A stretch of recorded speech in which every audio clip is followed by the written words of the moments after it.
Welcome to a sparkling new podcast from Mike Parry and Mike Graham. We're the two Mikes. Actually, it sounds even better when you do it Dullsville, because when you try to be happy and excited and energetic, you sound pathetic. Thanks. Look at the light! You worry too much about the time. Yeah, no, I worry about it. Night and morning, I drink mornings and vodka. You drink any old rubbish. Your palate is like a dustbin. Schweinhund. This is Talk Sports Extra Time. I'm Mike Graham, and it's time to say a very warm welcome to a very splendid-looking Mr. Mike Porky Parry. Very good morning to you, Mr. Parry. Yeah, good morning, Mike. Why do you think I look splendid-looking today? You're wearing a quite nice shirt tonight for a change, I think.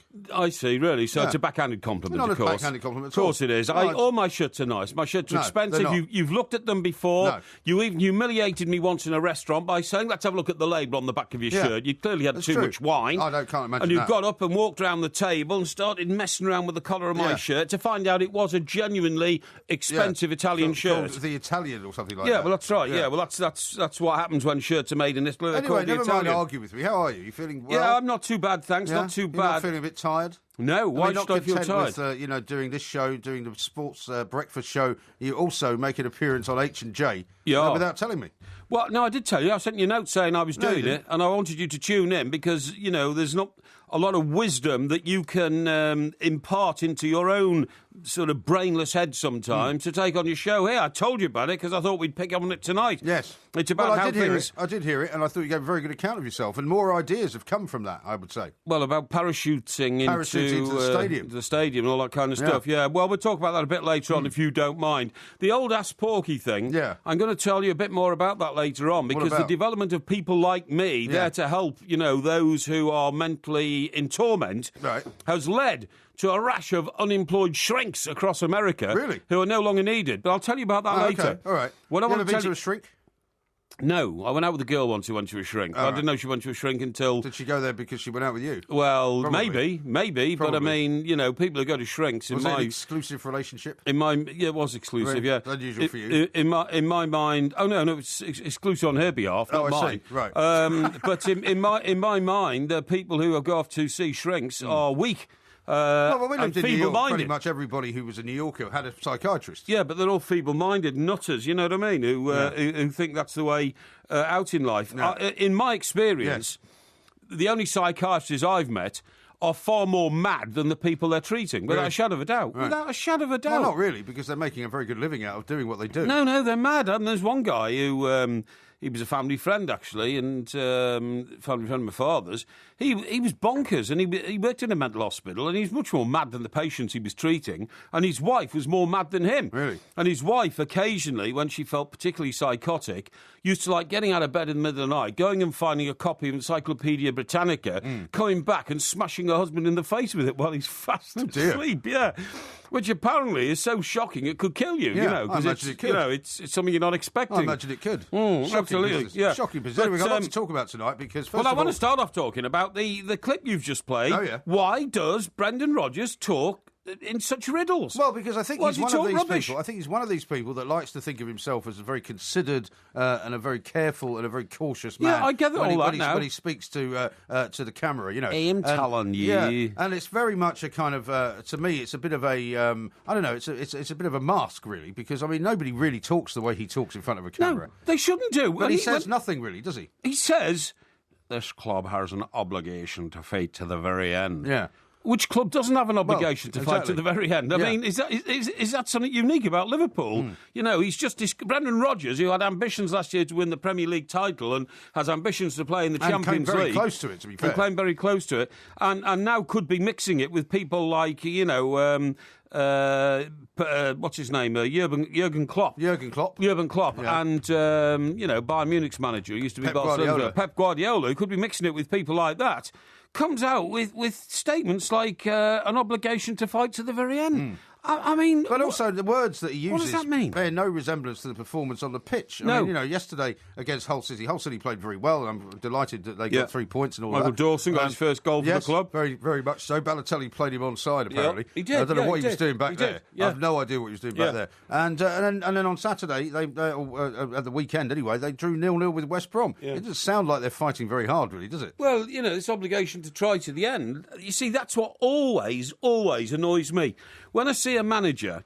And he's on the training pitch, it's the run-up to the game on Saturday, and he says, well, we've had a very bad run of 6 games, but we're working very hard to put it right. Well, excuse me, if I'm a season ticket holder, playing $2,000 a season for my ticket, I expect those players to work very hard every blinking day they put on a pair of football boots, not just in the weeks when, we've had a few bad results, so we're working very hard to put it right. And that's what always mystifies me about football. I know. The fact that some professional footballers, so early in their career, take it for granted that the talent they have, they deserve, and that they have no need to try and explain it or justify it or improve it to anybody who's a lowly fan who pays money to watch them play. And I mean, if you annoys me. Yeah, well, I think you're right to be annoyed. If you listen to Brian Dean a little bit earlier on in the show, he was talking about how difficult it is for him to get into the managerial game in this country. And I wonder about the foreign managers that seem to be very much lauded, very successful. The top 4 clubs have all got foreign managers. The top 4 teams in the Champions League have all got what you would call foreign managers, I guess. And of course, Brendan Rodgers, if he was somebody else other than a British manager, I think he might be out of a job. I wonder if he was one of these kind of if he was a Rafa Benitez figure, if he was Roberto Martinez, even if he was Pep Guardiola for 3 seasons winning nothing, he'd be gone, wouldn't he? Well, no, absolutely, of course he would. And I mean, Arsene Wenger, to all intents and purposes, went more than 3 seasons without winning anything. Yeah. But he did establish the top 4 position, which he, over a number of years, managed to make into a trophy, didn't he? He did. Top 4 position, as far as he's concerned, was winning something. Right. So but he was in the Champions League every year, which is something more than Brendan Rodgers has done. I just hope that some of the journalists who sit down with Brendan Rodgers on Thursday or Friday ahead of the game this weekend they've got against, who is it? West Brom? Who? Liverpool. Liverpool. No, not West Brom. No. Who is it? It was West Brom last weekend, wasn't it? Yeah. No, it's QPR at home. QPR well, some at home. people are already saying, what are the odds of QPR beating them at Anfield at this moment? Very low, I would think, because I think QPR are finished. Very high, But I do hope somebody says, Brendan, what do you mean by Liverpool having an obligation to the fight to the very end? I want to know what that means. Yeah. Does it mean that he's aware of this insidious feeling with inside football that by the time we get to this season, that's what he's suggesting, by the time we get to this part of the season with 4 games left, some clubs have just given up and settled for mid-table. That's what he's saying, isn't he? Well, I mean, there are some who that think is what he's saying. When it comes to the is end, he not saying that? He is saying that. Well, I mean, when you look just agree with me. You don't have to start qualifying. Well, I don't know if that's what he's saying. I've asked you. I've asked you. Isn't that what he's saying? I don't know if that's what he's saying. Is my answer to right? Yeah, I'll read it again. An obligation to fight to the very end. Yeah. He's making out that other clubs don't bother going a full season of 100% effort. Well, for example, Chelsea play Liverpool on Sunday, the 10th of May. Right. If they've already won the title by then, is he going to suggest that they might just kind of not bother? Yeah, of course they will. Yeah, I don't know. That's a very odd... And do you know what that says to me? It's sort of trying to make out, I've got insight into football, don't worry, and I don't go with the flow with the rest. We have an obligation to fight to the very end. So I think he's saying, even when we've lost the possibility of getting 4th place, we'll still be trying. Well, thanks very much. Yeah, well, they're trying to hang on to 5th place. That's the point. Well, I don't so. think they will finish 5th the way things are going. No, you could be right. What do we think of the other manager who's in the news tonight? And that is it Steve Evans, the guy from Rotherham? Yeah. Is it Steve Evans? I don't know. Well, you should know. Well, you should Haven't know. you been keeping up? I've been watching. I know his name's Steve, and I think it's Evans. Are you sure it's not Tim Evans? No, it's definitely not Tim Evans, no. I wish somebody would clarify these things, before we get on there. Yeah, Steve Evans, yeah. But Steve Evans, right, there you go. Why can't you just be sure about it when you come in the Well, first place? because I've got so many facts in my head, sometimes they crash into each other I can't believe that. and come out the wrong way. But, no... We've got an expert coming up in a little while, by the way, on the state of our nation and on the state of our civilisation as well. What? We've got somebody coming up on the state of our civilisation. What do you mean? What's that got to do with Steve Evans of Rotherham? Just so you've got more stuff to go into your head. So you have to think about that. OK, well, I'm talking about Rotherham at the moment. Right. OK, well, Rotherham's got nothing to do with Rotherham? Yes, I have been to Rotherham. Do you know I went to Rotherham last? What's Rotherham famous for? Rotherham is famous for Pontefract cakes. Is it didn't Tommy Docherty manage there at one point? No, never. No, not Tommy Docherty. I'll tell you why Rotherham is good. When I was at the University of the Trent, we used to cop off on Friday afternoons instead of... Really? Instead What of, a surprise. Yeah, well, you know the course I went on was called Urban Estate Management. Yeah, so I believe, yeah. On Friday afternoons, you used to go out with a theodolite and one of these red and white sticks. No, seriously. And you had to measure landscapes. Did you have to wear, like, one of those funny brown coats as well? Yeah, sort of thing. Yeah, that sort of thing, yeah. And you had to measure landscapes, right? Because, and we used to go to the Arboretum in Nottingham because it's undulating and it's hills and all this kind of stuff. And it was mountains. A bit like the A40. Not mountains, but you know, sort of hills and all this. Anyway, what we used to do was, my mate was one of the few students in the world who had a car, and he had a Lotus 7. Remember the prisoner car? Very nice. Save the time, by the way. Yeah, and let me finish the story. It's a great story. So what happened was, the guy who was the tutor used to start at the beginning and end at the end, but it took him 2 hours to go across the end. Right. We used to pay a kid who'd just come out of school at the far end of the park to hold our red and white pole, because it was behind a hill, and wobble it around a bit while we went off to the pub for half an hour. It doesn't surprise me at all. Yeah. And because he didn't know if we were there or not, because we were on the side of the hill. And so when you come back about 4 hours later? Yeah, no, we used to come back about an hour later, but then, you know, when we paid the kid off and he'd wobbled the pole, then we just stuck the pole in the ground, and then we just jumped in the Lotus 7 and shot north on the M1 to Rotherham, where the pubs opened an hour later, and they opened in Nottingham. Incredible. Absolutely staggering.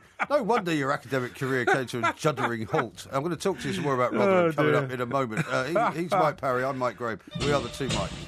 Oh, my old man's a dustman, he wears a dustman's hat. He wears gold-blimey trousers and he lives in the council flat. He looks a proper nana in his great big hobnail boots. He's got such a job to pull them up, but he calls them daisy roots. This is TalkSport Extra Time. I'm Mike Graham. He is Mike Parry. It is Ask Porky night tonight, of course. So if you've got any last-minute questions, any problems that you need solving, Mr. I will Parry solve them. is here to solve them. But I'll help you. You go go to bed with a really contented mind tonight after I've helped you solve that problem that's niggling away. And by the way, I've worked out a new method of how to sleep. Have you? And sleep well, which I'll tell you about later in the show. Your exploding head syndrome, whatever it is. Well, yes, something like that. Right. Yeah, it is. Yes. Now, you sent out a tweet early this morning. I did. Or yesterday morning now, I should say. Yeah. In praise of dustmen. I was. Now, shortly after I read that, funnily enough, because I didn't read it exactly when you sent it out, I read another tweet from Charlie Austin, the QPR player, who's prolific goal-scoring, he keeps getting mentioned for, who was having a go at his bin men. Right. And let me read you the tweet that he sent out this morning. He said, "The bin man who wouldn't take my bin this morning because it was in the wrong place, you are a job's worth, and I hope you have a horrible day." He used a different word, but I can't use that word. Yeah. And Family he then also said to me, it has to be out by 6:30, and the cheeky blighter, another word he didn't use, didn't come and collect it till 7:35, and he says, #fuming. I'm absolutely fuming. Yeah. So he's having a bad time. He doesn't say where. I was going to say, do we know where he lives? Well, I don't know where he lives, but he plays for QPR, I presume somewhere around London. Or could be down in Surrey or something like that. That's somewhere around London, isn't it? Wouldn't you describe Surrey as somewhere around London? No, somewhere around London to me would be in the confines of West London, like sort of Chelsea or something like that. That's what you were insinuating. No. Yes, somewhere around London. No, you weren't insinuating the home counties. No, somewhere around London means somewhere around London. No, I know. Could be anywhere. Could be Uxbridge. You know, it could be Wimbledon. I know the way your mind works. Could be out in Essex. Funny enough that, because I put out a tweet this morning about the bin. That's what I just said. Yes, I know. Because I got home at about 5 this morning, right? And then, I was organising my day, getting things ready. Did you have any sleep today? Not much. No, checking out the contractual situations on a few things we're doing in the future, all that kind of stuff. And another announcement coming soon, hopefully. Another announcement coming at the end of this week, absolutely. And all of a sudden I heard, the clatter of the banging of They make lids. an awful lot of noise, don't They do make an awful lot of noise. And the other noise that you hear, of course, is the wheels on pavements noise, which is the wheelie bins. That's why they're called wheelie bins, presumably, because they've got wheels. Well, what they do is they send the advance party out, don't they? So they've got the guys that's exactly that what pull they do. them all out into the road. Exactly what they do. Which is the first thing that's annoying. Yeah. And I can't say that I've got any reason to be annoyed by it. It's just that quite often for me, it starts just as I'm about to fall asleep. No, I don't find it annoying at all. That to me is enterprising Britain. People, who used to work in public sector departments, which were a sort of flagship for inefficiency, complacency. What, are they run by private organisations? They're all private organisations now, called Viora or something, something like that. Yeah, I'm certain. But don't they still get the contract from the council? Yeah, of course they do. But what I'm saying is, the guys have to compete for the contracts. They have to make themselves efficient. Well, maybe. They're not efficient, they don't get the job. But anyway, point of my story is... Yeah, what is the point of the story? They pull all these bins out. And you're right, because I live in an apartment block, an exclusive one. It's not that exclusive, is it? It is exclusive. No. That's a roof garden, by the way. Oh, the roof garden's brilliant. Is it? It's finished today. It's finally finished. They've put the grey... How many months since you first started this whole thing? 6 months. Over 6 months. I told you it would take you that Over long, 6 months. didn't I? They've put the grey slate tiles down. They've finally done that. Fantastic. Really? I'm really pleased. So when are you having a housewarming then for the No, I roof won't be garden? having a housewarming. I don't want anybody in my house. What's the point of having a roof garden if you can't invite people out there? So I can sit there and someone admire the Italian grey slate. Why don't you invite me down for a barbecue? And what I don't want is I don't want people's filthy footsteps on my Italian grey slate. So nobody's why don't you coming. invite me down for a barbecue? I might invite you around for a drink. That's very kind of you. I might, yeah. How about barbecue? Have you got barbecue? No. Why not? Because barbecue food is just for half-bakes, literally, who So you don't like barbecued food either? No, I don't. No. It's either burnt on the outside and red on the inside. You put a tin of salmon on the barbecue and it'll cook in no time. Well, why would you? Why would you when you can open a tin of salmon and put it onto a lovely French baguette or something like that? Why would you because on you a could barbecue? you could get some lovely sausages. No. Barbecues are annoying to neighbours. All these horrible fumes come out. 6 months of people knocking the hell out of your roof garden is not annoying to neighbours. Well, that's not my problem. Charcoal fumes all over the place, people putting petrol on them, exploding into flames, burning themselves after death. I mean, it's all rubbish. They should be banned, barbecues. Well, I don't know what you're laughing at. I've got this vision. I don't know what you're laughing at. What you see as a barbecue. Yeah, people exactly. running around on fire. Yeah, exactly. Their hair's on fire, their clothes are on fire. Well, you know why they're like candles, and children, are, in my view, at risk and all that kind of stuff. Porky's barbecue sounds like a horror film. Yeah, well, it would be. I mean, the only reason... But the food is always so bad. It's not. It's always bad. If people cook chicken on a barbecue, they normally end up getting nearly poisoned to death. Well, that's if you are hanging around with people who don't know what they're doing. Well, most people don't know what they're doing in the barbecue. You should come to one of my barbecues. The other thing is, most people use a barbecue once, then they find it. I'm talking about these mobile barbecues you buy in like B&Q or something like that. You mean the ones on wheels, like the Weber ones? Yeah, that's right. Yeah, exactly. The ones on wheels, like the cheap things. I mean, if you've got a brick one, like my sister in her home in Surrey, she's got a brick-built one in the garden, and it's properly got folding down doors on it and all that kind of stuff. Gas-fired, is it?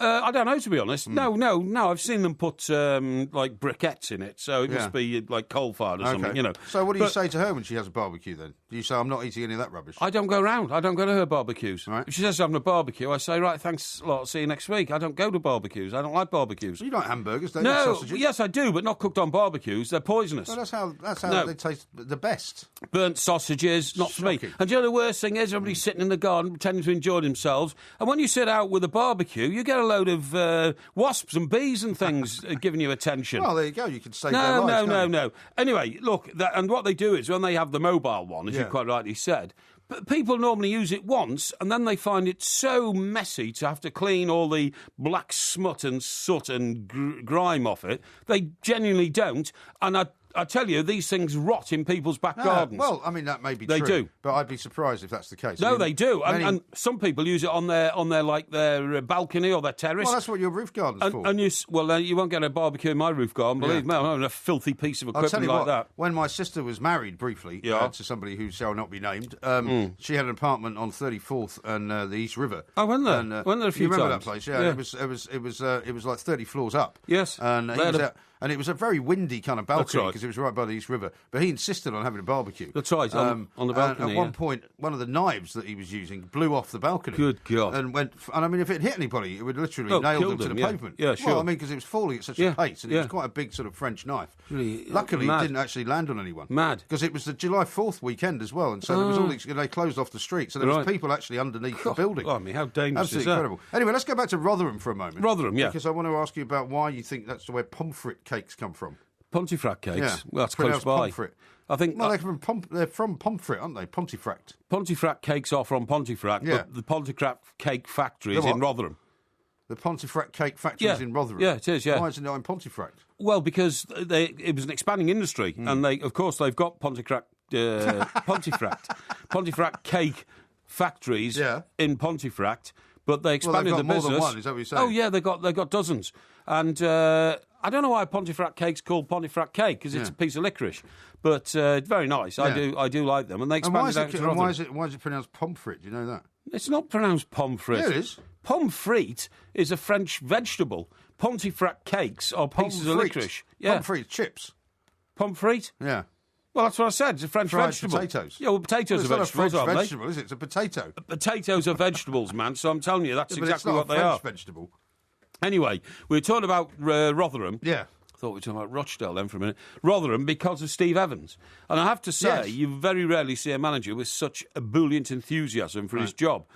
However, I thought he was going to have a heart attack tonight because he got so excited. Well, they just avoided relegation. Yeah, well, he did very well, didn't he? Because he got promotion last year, didn't he? He's had 2 consecutive promotions, I think. Jumping up and down, looks the piece, good Scottish boy. And also, they had the 3 points deducted, didn't they? Which must have been a bit nerve-wracking. That's right. Yeah. But I thought what a character he is, and football needs people like him. It does. And I prefer his approach to life to Brendan Rodgers' approach to life, which is so patrician and sort of.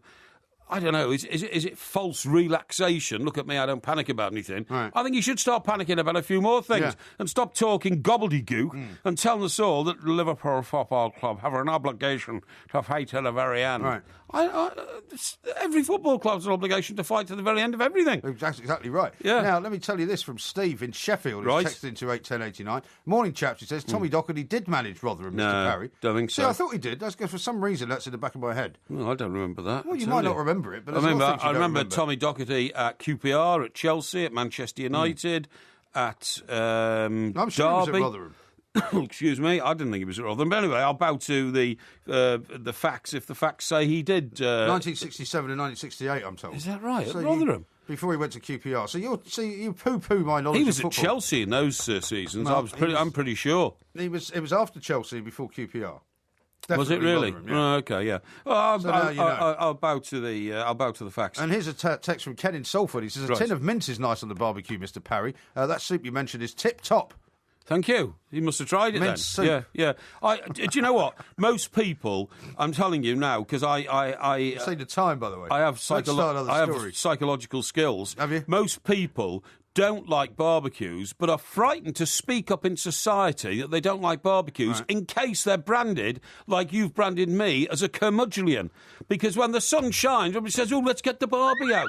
Let's get the barbecue out." What's that for? It's another campaign alarm. It is. It's another campaign. I would ban barbecues. I would. I'd ban barbecues. I'll tell you what I'm going to do. Most of the food at barbecues is thrown away. It's not eaten. I'm going to ask the audience, right? Yeah. Do they like barbecues or not? Please now, which way round would you like it to be done for retweeting or favouriting so that you can't complain that it was in some way gerrymandered? Favouriting if you say no. If you don't like barbecues, favourite, please. OK. Well, I'll send that out now. Of course, it's 2-0 to me in the winners and losers, by the way, because I won it again last night. But you rig it so badly. I don't. Almost every tweet I had in the 6 hours after you rigged that one said how rigged it was. So it's become a pretty worthless competition, really, in my view. We haven't worked out what the quiz is this week either. We are the two mics. I know. I'll tell you that tell me next. in a minute. We are the two mics. We'll get the latest on the Bournemouth pier jump coming up next on TalkSport. On DAB, digital radio and 1089 and 1053 AM. The pressure's on now. Relieve the itch. TalkSport. Working on that for a couple of days just to see how much knowledge I have of it. That would be an ideal first starter for 10 then. Do you know what that song was? That was? Yeah, the one that we just heard. That song? Yeah. Was that from the 1980s? Yeah, I would say so. It was a very obscure 1980s song. Not really, no. Yeah, it was. By a band called the B-52s. B-52s? Remember them? Rock Lobster? I only ever remember B-52s bombing Vietnam. Oh, right. Unfortunately. That was a bit earlier. Yeah, it was, yeah. It was 1960s. Anyway, a song called Rome. Rome. And the reason we're playing that, of course, is we're about to talk to Dr. Jim Penman, who's written a book called Biohistory, Decline and Fall of the West. And excellent. His thesis, basically, for want of a better word, and it's a brilliant one, is that we are in the same kind of place at the moment as Rome was in 100 BC, and the decline of Western civilization is on its way. So let's have a listen to Dr. Penman and find out why. Dr. Penman, a very good morning to you. Welcome to the show. Yeah, good morning to you, Mike and Mike. Yeah, thanks very much. Doc. Now, I've seen your video because you very kindly alerted me to it earlier on in the day. I'm not sure if Mr. Parry's had the opportunity to do that, but why don't you tell us why, Dr. Penman, you think that this country in particular, or Western Europe anyway, is looking at another fascinating decline?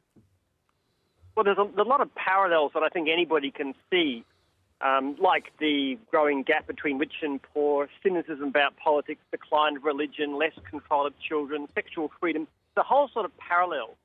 But what I've done is look at it and try to understand what civilization is about. And to me, it's obviously a matter of temperament. Peoples are civilized because they have a civilized temperament. And the Romans lost that, and we're losing it. But the real key difference in what I'm talking about is that we've actually looked at, we believe it's a biological thing. We look at the physiology, the epigenetics behind it. Yeah, Doc, I kind of half agree with you, and thanks for coming on the show. What are you calling him Doc for? His name's Dr. Jim Penman. Dr. Jim Penman. Yeah. Doc, what I was going to say was that I can't fully agree with you there. As a student of the Roman Empire, the reason the Roman Empire collapsed in the end was because they were all suffering from paradise syndrome. And paradise syndrome means that they had perfect lives with enormous wealth, limitless wealth. Well, the slaves didn't, did they? Hang on. No, but they didn't run the society. The guys who ran the society, the top Romans, the senators, the people who were in judiciary, had perfect lives. And they just let lives slip. They got bored with life. They got bored going to the Colosseum and seeing Christians being slaughtered. They got bored. That's what we're like now. They got bored with the number of sexual partners they could have. They got bored with conquering countries because they'd conquered every country. They owned the whole of the earth. I'm getting bored listening to you. No. The doctor. Hang on, I'm telling the doc why. And in the end, they just let their empire crumble and fall to pieces because they lost interest in it because they had paradise syndrome. But isn't that your point, Dr. Penman? Yeah, I think actually you've got a lot of good points there. It has actually got to do with wealth. Mm-hmm. Wealth is what does it, affluence. And the thing to bear in mind, though, is we're a lot richer than the Romans ever were. Apart from a few sophoristos. I mean, we are really, really rich, and wealth is undermining. The civilized temperament depends on a kind of artificial hunger. Now, not partly food shortage, but more to do with things like restraining sexual activity. Sure. And when you get really, really rich, you start to lose that. But this was happening in Rome as early as the 3rd century, like in the Punic Wars. It wasn't just later on. It was an ongoing process that took hundreds of years. Sure. But what happens then, Dr. Penman? What are we looking forward to in that case? Because the decline of the Roman Empire was a pretty savage time. I mean, what are you saying is going to happen? We're going to have more wars? People are going to want to be more basic about life, or what? Well, actually, we're not particularly aggressive right now, but what's likely to happen, what will happen is just an economic stagnation and then decline. More and more cynicism about politics means that eventually democracy will go and you'll get some sort of dictatorship. Standard of living, literacy will go down, innovation will go down. Just a drift towards a more, traditional kind of society, and probably a Muslim one, because the Muslims are very active and they're going to come in. I mean, we don't have any Goths in this day and age, but the Muslims from the Middle East will serve the same sort of function.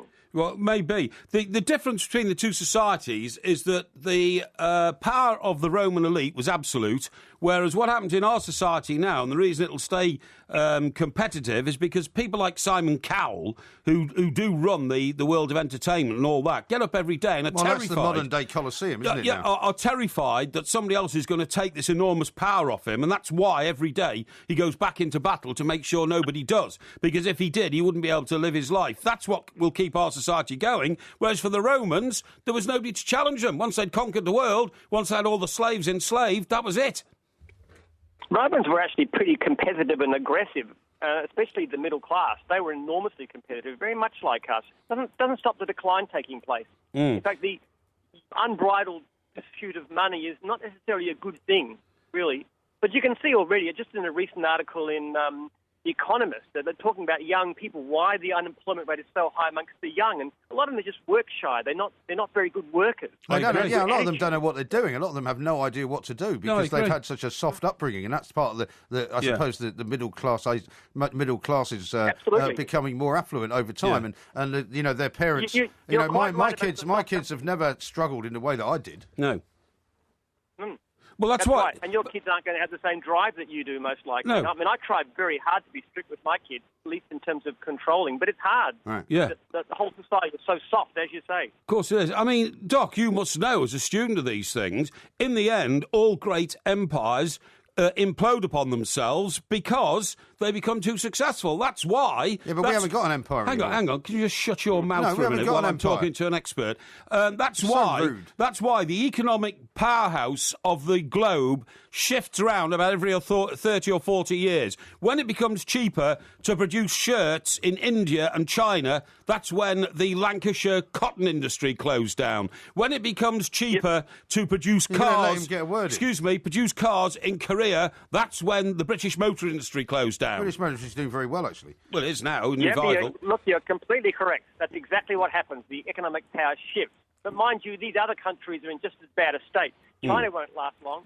I agree. It's the iron ore problem, isn't it? It'll stagnate eventually. Yeah.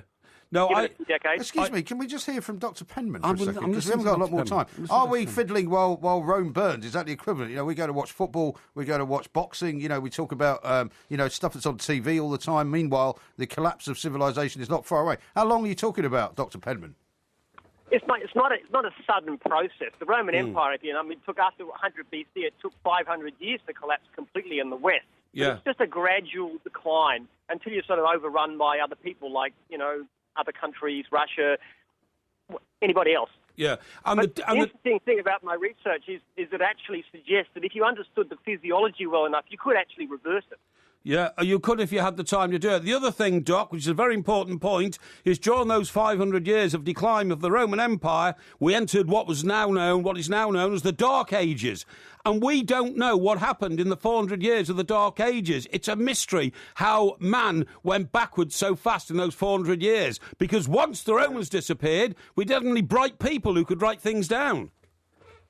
That's right. And it's interesting, very interesting, why it happened. People hadn't changed genetically. It's what we call an epigenetic change. Yeah. The temperament change. Yeah. The descendants of those people who've been so brilliant suddenly were superstitious, ignorant peasants. So what changed? Yeah.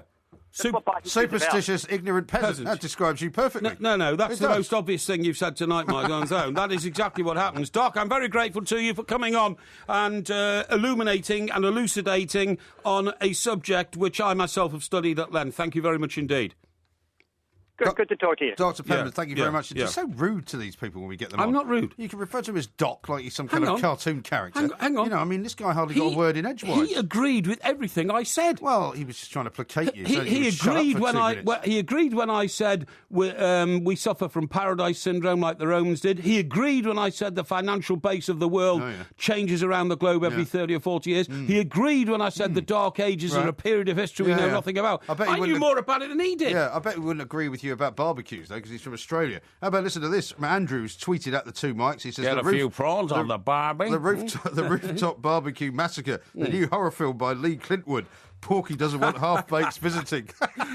That's true. And by the way, people who tried baked potatoes on barbecues, they're the worst of the lot. Like baked potatoes. Absolutely by the way, the score at the moment is: do you like barbecues? Yes, 17. Do you not like them? No, 10. No. So you're losing this one as well. No, I'm not. I won't be losing it by the end of the night. This is TalkSport. Mike Parry, I'm Mike Graham. We've got Ask Porky coming up in the next hour or so. Obviously, that music is going to accompany any news, any update that you can possibly give everybody about the Bournemouth Piers situation. Why? What was that song? It's a Queen song, isn't it? I know it's a Queen song, yeah. Well, I don't... Seaside Rendezvous. We've played it before. Have we? OK, Seaside Rendezvous. Well, you know, it's... It will not form part of the quiz on 80s music, which is what we'll do. No, exactly. Night. I talked to Andy Jacobs. Andy Jacobs, yeah. Yes. Why are you saying it so slowly? Because I'm trying to remember who else I talked to about it. Max Rushton. Max Rushton, that's right. And Andy Jacobs. Yeah. And very hospitable, very nice to be on their show and all that. Very hospitable. And Max came up with a very good suggestion. Yeah. I said, look, I'd skydive if I thought I could learn how to jump out of an aeroplane with a parachute in just a few weeks' time. Yeah. And he said you can do it as a double. You can actually pay to be strapped to a proper, experienced skydiver. I've been trained to do that, you know. Have you? Yeah. Did you ever do it? No, I didn't have to. But when I went to, I went on a flight with one of the rescue missions from the US Air Force over Bosnia. Oh, right, okay, yeah. And I had to fly. Look, I can tell already you don't want to hear this story. No, I do. You're already getting that look on your face. No. Yeah. Does the story involve me? No, I'm afraid not. No, I'm very interested. But I want to know why you didn't jump. Well, because we weren't shot at. Oh, I see. The reason we were given the lecture, but it was a half-an-hour lecture on how to jump out of a plane with a parachute, right? You were in an aeroplane, were you? Yeah, of course I was. Flying over Bosnia? I was in a Hercules, flying over Bosnia. Oh, I see. And the problem was... Was it an RAF Hercules? No, it was an American one. Okay. I didn't know they had Hercules. A big transport plane. No, they don't have Hercules. Well, it's the same thing, basically. Yeah, but they're not Hercules. We have Hercules. They have the B-52s and all that kind of stuff. Well, it wasn't a bomber. No, it was one of those like cargo planes. It was when they were dropping the food out of the back of the plane, right? Because it was the middle of winter. Yeah. And the problem was that they were dropping all these military meals ready to eat. And of course, what they didn't take into account was that they were dropping this food to the Muslim population who would be ethnically cleansed, and they were dropping sausages and all kinds of stuff with pork in it, which they couldn't eat. But anyway, I had to go to... you would if you were starving, well, wouldn't I'm pretty sure this was a Hercules plane I was in. Right. Because they don't really have have the same kind of plane. But they were pushing all this stuff out the back, and what they said to us was, look, we can't because we're worried that we might get shot at by a surface-to-air missile, which reaches a height of about 12,000 feet. Right. We're not going to be giving out the altitude at which we're flying. But if on the off chance somebody does hit us, because we will have to go below 10,000 feet to drop the stuff, you're going to have to jump out. Right. And we had this guy who was this sort of military commander who went around the world basically sort of commandeering airports and things like that. And they used to go out of parachute out of planes with motorbikes and stuff and secure airports and stuff. It was amazing. Very exciting stuff. Amazing, yeah. But luckily, so I was on this plane for 6 hours, went from Frankfurt all the way over to Bosnia, back again. Had to be on oxygen half the time because, again, they couldn't, above 10,000 feet. Well, you have to be on oxygen because you smoke 80 fags a day and you can't breathe. I wasn't allowed to smoke. No, wasn't allowed to smoke. No smoking plane. It's all the cigarettes you smoke when you're on the ground. Yeah, but it was quite terrifying because basically the guy said, "Look, don't we?" I said, "Well, how are we going to know if we're going to?" He said, "Don't worry, we'll open the back of the plane," which they did. Yes, and we'll just push you out. Right. And he said, the only piece of advice I can give you is if you're coming down, just keep your legs together. Otherwise, you won't be able to have any children if you land in a tree. Yeah, exactly. And I said, "Well, what if you jump out and there's a mountain?" Yeah. He said, "Well, that's just bad luck." Of course it is, yeah. But you weren't going to be strapped to anybody. They're just going to throw you out. I was wearing a parachute. Oh, I see. Right, okay, and they gave us a half-hour class on what to do. Yeah. Terrifying. Well, no, that would have been fantastically exciting in my view. What, in the dark, to parachute into Bosnia? Yeah, why while not? There's a war going on. Well, as he quite rightly said, as long as you didn't get sort of ruptured on your way down, it'd be quite exciting in my view. I was quite glad to land back in Frankfurt, I have to say. I bet you The one thing that you would have appreciated was that I was in Frankfurt waiting for permission to get on, and of course, being the Americans, they were kind of taking some media, but they weren't that impressed with the American with anything that was not American. Yeah, sure. And I rang them up. No votes, you see, in European I rang them up journos. a couple of times. And finally, I rang up and they said, "Oh yeah, we're definitely going tonight." And I said, "Well, have you got a space?" And they said, "No, we only got one allotted space for an English media person, and we've already allotted it." And I said, "Well, who's that for?" And they said, "Oh, it's for the a young lady from the Daily Mail." Yeah. And so I got them thrown off and got myself put on instead. Excellent, that's good. Yeah. Who was the young lady from the Daily Mail? I'm not going to name her. Oh, no, you should. No, I'm not going to. Was it Rebecca Hardy? Yeah, it might have been. Ah, might have been. See? I know these things. I don't know why you want to give all these names out. Because you accused me of stealing Brenda Parry's car when I was pursuing a track across Ireland for the Mountbatten murder and said I was a nasty villain. You've done exactly the same thing. I didn't steal a car. Exactly. You stole a place on a plane. I didn't steal a place on a plane. I used rat-like cunning to get on there when she had obviously tried to use her rat-like cunning to get on ahead of me. Well, if you've got any rat-like cunning, mate, you learnt it from me because I was the inventor of rat-like cunning in journalism. Now, anyway, tell us about the Bournemouth situation. Are you? What's the sort of time frame? Because his suggestion about the parachuting thing was about possibly the first day of the new season. Yes, that's right. Which might or might not be a home game, I suppose. We don't know, do we? There's this wire, right? This zip wire, which is world famous, apparently. It's the only one of its kind Somebody in the world. Actually tweeted a picture of it earlier on. It looks very high. It is very high, but it's not really a challenge. Anybody can do it, you know what I mean? Not doing anything. You can't jump off the pier because there's signs all over the place saying you can't. They built fences to stop people doing it. I thought of the alternative might be to just jump in the sea and then climb up the pier, do it the other way around. Yeah, but how can you jump in the sea from Well, you the go beach? swimming from the shore, don't you, round to the front of the pier. But they won't let you climb up it, will they? I don't know. I wouldn't have thought so. I don't know. We'll have to find out. Have to do a deal with the local authority or something like that. But it's some way off anyway, as far as we can tell. I mean, usually what I do is put £500 behind a bar in Bournemouth somewhere. That's a good idea. And ask people to come along and have a drink with me. No, people don't want that. No, people quite like that. People like that. No, people they do. They want to see you doing something. And you've already said you're not going to back out of it. Yeah. I think the Boscombe Pier idea might be better. I don't think you can do it on that one either. Well, it's not so high. Well, I know that part of the world quite well. I don't think Boscombe Pier is even worth talking about. I think it's just like a jetty. Yeah. I don't think it's a pier. Right. But anyway, look, that'll sort itself out. Now then, how are you sleeping these days? Very well. Well, when I say very well, it depends. I mean, I sleep during the day, so I suppose what I don't do is have what you would call a sort of solid 7 hours of sleep, like you would at night. Sure. So, but I mean, I sleep all right. I don't have any problem sleeping. No, I had to find out new methods of sleeping because, as you say, we sleep at irregular hours. Although I don't have a lot of sleep, but you don't need a lot of sleep. Really, no, I don't know. Now it's fantastic what I've discovered, right? And this gets me to sleep instantly.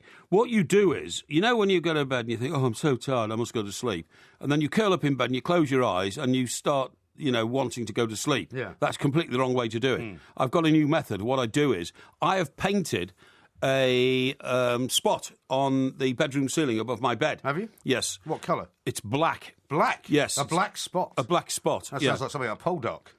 No, not really. It's not like a disease spot or anything like that. It's a black spot, right? And that used to be this sort of curse, wasn't it? The pirates gave you. I've given you the black spot. Was it? I didn't know that. Yeah. Treasure Island, they give them each other the black spot. Oh, really? I don't know about that. No. Anyway, the point of my story is... What colour's the ceiling, then? White. Ah.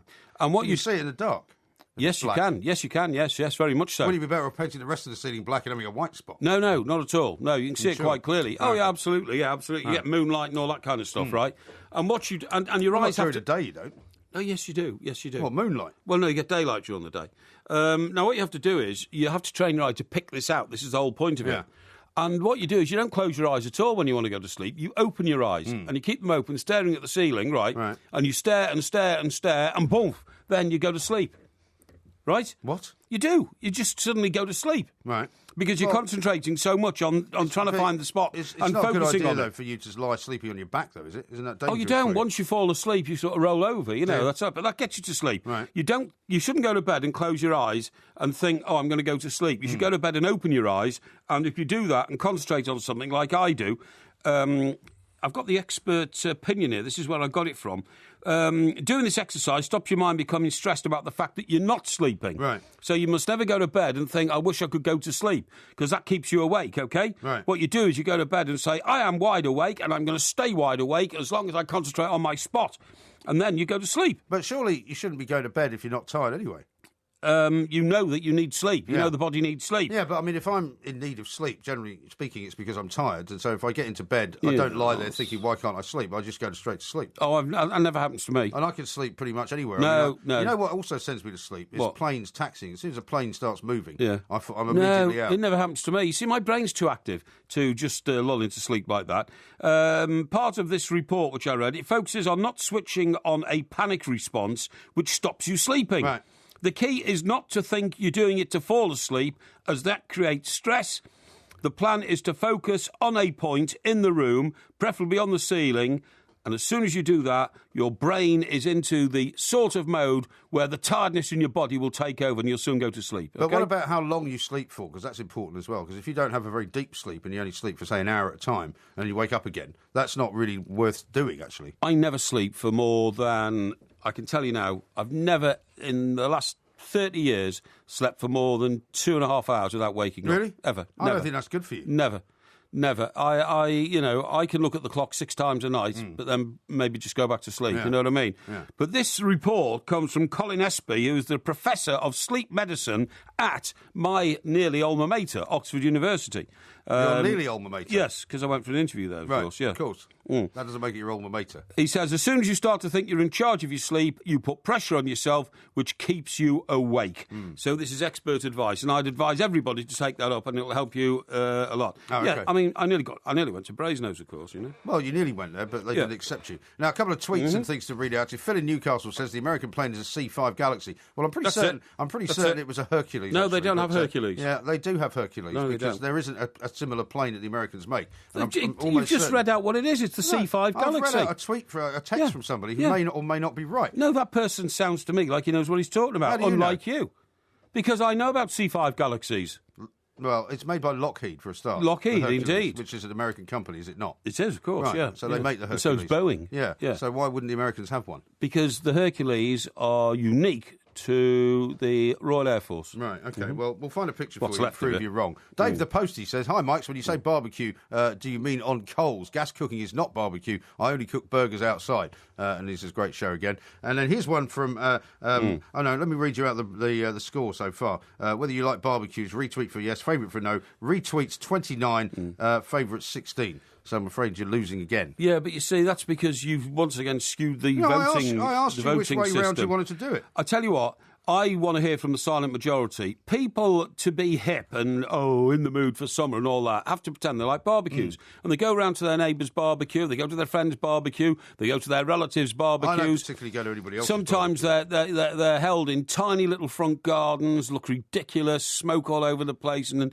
drifts into your neighbour's garden. They're pathetic barbecues, and people who go to them are pathetic because they're trying to be one of the crowd. And there's nothing worse than trying to be one of the crowd in summer. I bet all these people who say, I love barbecues, barbecues turn up there in flip-flops and shorts and look pathetic. Well, I don't wear flip-flops. Look as pathetic as I'll tell you what's pathetic. A piece of chicken that's been barbecued on a barbecue is a pathetic piece of junk. It's just like the person who eats it, in my view. In your view, of course. Yeah. Now, coming up in the next hour, we've got Ask Porky, of course, but I'm also going to ask you about another of your alma maters, and that is the FA. Because the FA have now, according to the Daily Mail, sold out by telling the Emirates that they can be called, they can have their name on the FA Cup, and it's now going to be called the Emirates FA Cup. Give us a taste of what you think about that. Well, I'm telling you something, I can't understand the outrage. I mean, in my view, this should have been done 10, 15 years ago. Well, they were, as you pointed out quite a lot this year, they've been without a sponsor for a while, haven't Been out with a sponsor for a while, and it's all very well. I mean, years ago, 20 years ago, they said, look, even if we get a sponsor, we're going to have to call it the FA Cup in association with AXA, in association with... Which sounded ridiculous, didn't it? Utterly ridiculous. And what's the problem if it becomes known as the Emirates Cup? The Emirates Stadium is known as the Emirates Stadium. Well, I suppose it stands for quality, it stands for big stadium, 60,000 people. But doesn't it give an unfair association with Arsenal, though? Because Arsenal Stadium is called the same thing. No, not at all. It's their choice. It's their money. They can do what they want, put it anywhere they want. And considering Arsenal look as though they're going to win it again this season, it's quite ironic that the Emirates Cup is going to end up the Emirates Stadium. Yeah, well, I think that's why it's a double negative for me. No, I don't think they should be allowed to call it the same name as a stadium. Nine. What if they called it the Goodison Cup? Well, they wouldn't, would they? Because there's no airline or international investment fund called Goodison. But if there was, it would be an association with one particular club. The Emirates have got an association with Arsenal. I don't think they should be able to name the cup. No, that's rubbish. The only reason that Arsenal's ground is called the Emirates is because it's sponsored by an airline called Emirates. But it's the same name. Of course it's the same name, you fool, because it's decided to push its... you're going to have to think about this some more, because your argument doesn't stand up. No, it's pushed its sponsorship out to the FA Cup. I welcome it very much. If they'd done it 20 years ago, they wouldn't still be moaning that, the FA Cup's been devalued. The whole idea is, with this money, if you can pay the FA Cup winners £5 million, then it's worth winning again, then the prestige of the tournament rises again. Well, maybe they'll play the final in United Arab Emirates instead of Wembley. Why not? I've said for years they should play it in Miami anyway, to make it a huge global event. Miami. Who would have thought? On DAB, digital radio and 1089 and 1053 AM. A terrific performance. Turn of pace and eye for goal. Shout about it. Talk Sport. This is Talk Sport Extra Time. We are the Two Mics, and of course there will be a podcast coming out in about 5 or 6 hours from now. Keep your eyes on at the Two Mics. I'll give you an update as well on the voting, should I? On the strength of what's going on. A lot of pictures coming in of US Air Force Hercules, by the way, right? Just in case you're interested. We've got 32 to 17 in favour of barbecues at the moment. So I'm afraid once again. Well, when the silent majority actually get their act together, I think most people agree to me that a lot of the things surrounding barbecues is pathos. People do it because they have peer pressure from their friends. Oh, we've got a barbecue. The sun shines out. There is a little bit of that when the sun comes out and everybody goes mad. But they are very good. I think I should educate you in once again. What makes me laugh is when I could barbecue some very nice things like swordfish barbecue. Oh, I wouldn't eat anything you barbecued. Wouldn't you? No, you must be mad. Even though you know what a good cook I am. The amount of drink that you take, you're bound to get the cooking ratio wrong, and I bet you'd try and cook it in about 3 minutes so you can get back to another glass of Lambrusco or something. This is where you have to be educated. And poison all your guests with your undercooked food. Paul says this: barbecues are for people who drink too much with no social skills, just like Porky. Yeah, no. I don't like barbecues, and I don't drink too much, and I've got plenty of social skills. Exactly right. I know how to make guests feel welcome in a situation like that. So don't worry. You just said you don't want anybody coming onto your roof garden. That was how this whole conversation started. Yeah, but that doesn't necessarily mean I don't want people to be entertained. So don't worry about that. All right. Now, David says this: meditation is a great way to get to sleep, and there are loads of free apps which are excellent. Is that right? Although, by the same token, they say that if you have your mobile phone with you at the side of your bed, that will affect the way that you sleep as well. Of course it will. So that's not necessarily good. It sends microwaves into your brain. Yeah, and Philip says this. Yes. You pre-cook your sausages, chicken, etc. in the oven, and then finish it on the barbecue. Well, that's hardly barbecuing, that's a very then, amateurish way to do it, Exactly, isn't it? It's hardly barbecuing, that, is it? And then one more suggestion. Somebody sent a very nice picture of the Boscombe Pier, by the way. It looks very swish. Oh, is it? Have you not seen it? I thought you knew it. I do know. That picture there. I do know. Have a look. It looks very nice. Yes, that looks quite nice, It looks as though it's been sort of, it might be more difficult renovated. to jump off. Now, how about this from Sam? He says, how about co-steering in Dorset instead of the pier jump? Apparently Dorset is famous for it. For what, sorry? Co-steering. What's that? I don't know.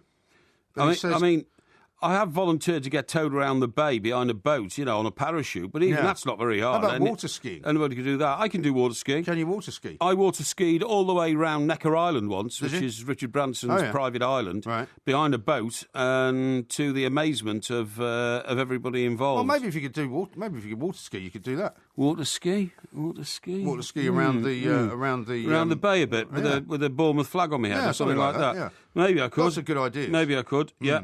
Some remarkably strange tweets coming in here. Now, coasteering appears to be jumping off sort of, high points around cliffs and things like that. I'm not sure about that. Looks dangerous. It says here, the two Mikes, FA Cup in Miami, Mr. Parry, maybe they should wear helmets and shoulder pads. No wonder football's going to the dogs. No, that is an absolute fact that the FA Cup final, if it wants to be the world's biggest domestic game, will soon have to be played somewhere other than London.